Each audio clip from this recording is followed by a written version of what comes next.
Leadership is not fun. At least, it's not always fun. As they say, heavy is the head that wears the crown. Clearly, I exaggerate to make a point. Not all leaders are akin to the monarchies of the world, but leadership truly is not always fun. It can be fun, and it is often rewarding, but it also adds weight. Because deep down, as President Truman was known to say, the buck stops here.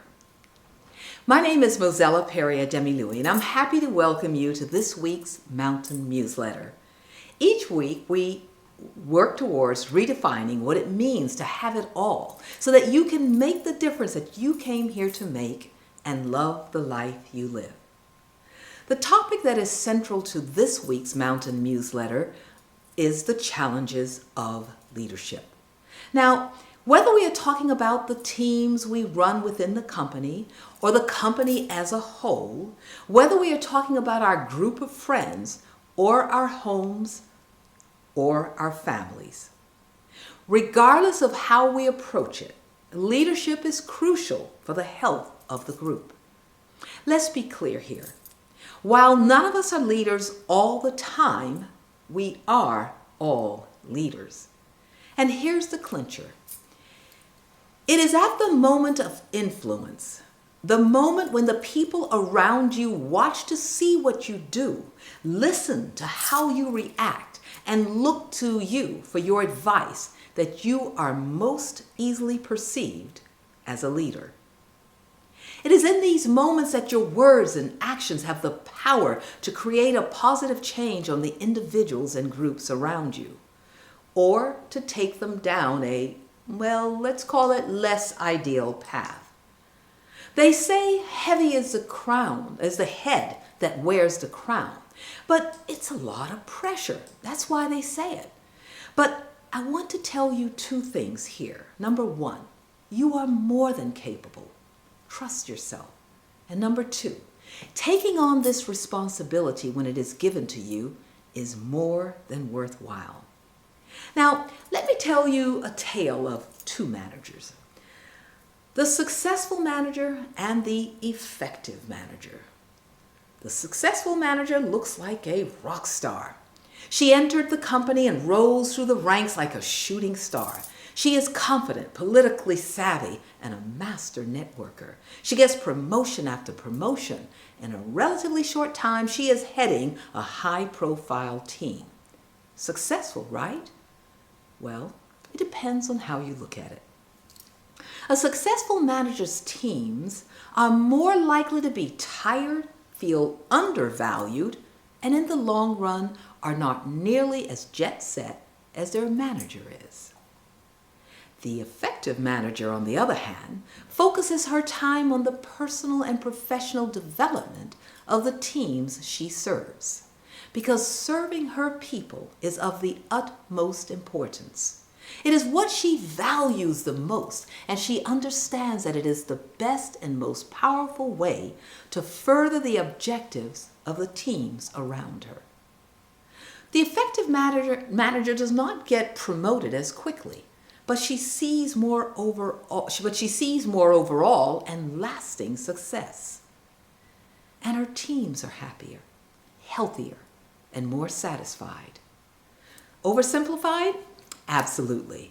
But this difference exists. Ask yourself, who would you like to be? At home? At work? Now I'd like to introduce you to Owia Kokroko. It is one of my favorite Adinkra symbols. Adinkra symbols are visual representations of some of the cultural lessons held closely by the Akan people of Ghana and the Ivory Coast. These symbols are simple yet powerful ways to communicate and convey important messages held deeply by their culture. Messages that support the people to live better, fuller, and wiser lives. Owia Kokroko translates to the great sun. This Adinkra symbol describes what a leader should espouse to and personify.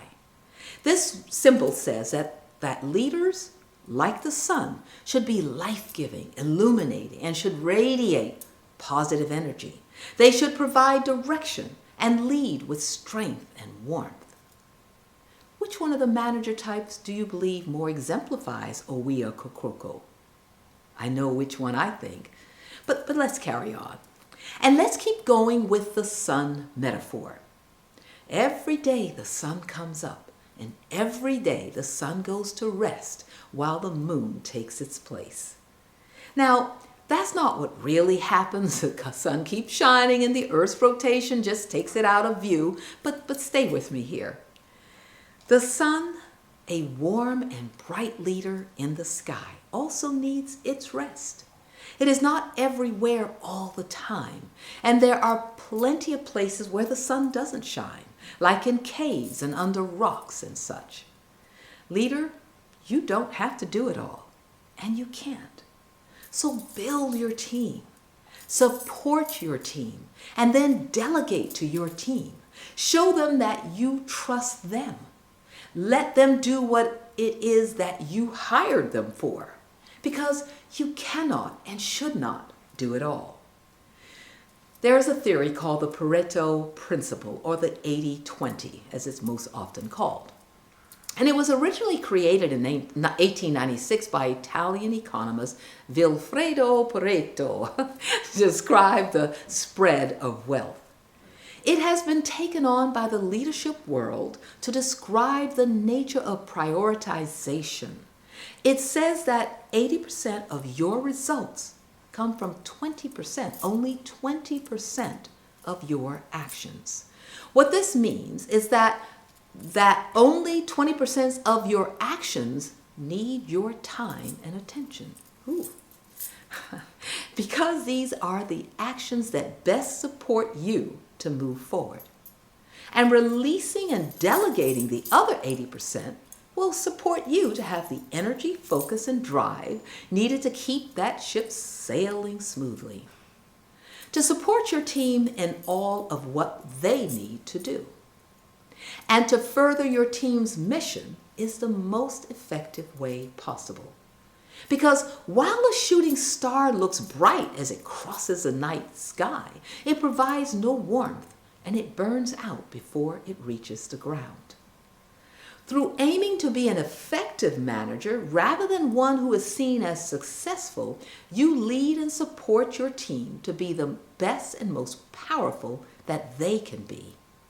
The 80-20 rule suggests that you take your time to understand which actions are most important for you to do for the success of your team and company.